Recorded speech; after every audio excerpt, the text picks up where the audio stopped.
When the place looked like it might hold, when the last of the reeds by the stream had been coaxed into a channel that would take the spring's flood away, Carillo arrived. He came not with sacks or tools, but with the quiet of a man who had walked through other kinds of darkness. He told them at the fence that he had dreamed the same wood-rimmed town. He did not step into leadership with banners. He stood with Alexis by the water and listened as the others spoke. Yet his arrival carried a visible easing in the eyes of some. The dream had not been one man's solitary fever. It was the kind of thing that touched more than one soul. In that dusk, they agreed to do what the woodcutter had always asked them to do: give the place a name that was not of mire, but of hope.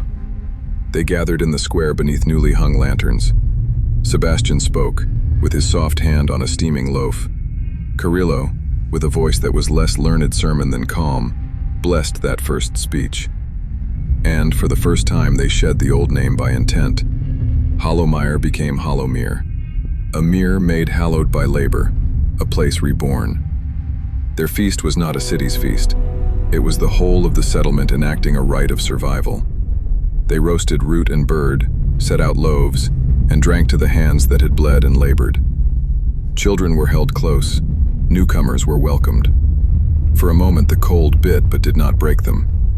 Then, as the cups were passed and voices rose, the mist, which had kept its distance since they first found the place, moved again. It crept along the palings like breath, pooling at the fence, tracing the river with a pale hand.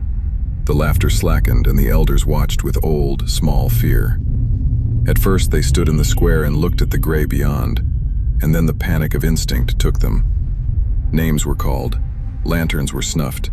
Wives pulled children beneath blankets. People hurried home. Dave and Carrie were not among those who made it back. While others fled, they stayed. They went from door to door to guide late stragglers, to shepherd those who stumbled in the deepening cold. Their good work unspooled into the night. When dawn landed like an accusation, the town found their clothes folded neatly by the riverbank, wet as though washed and laid with care.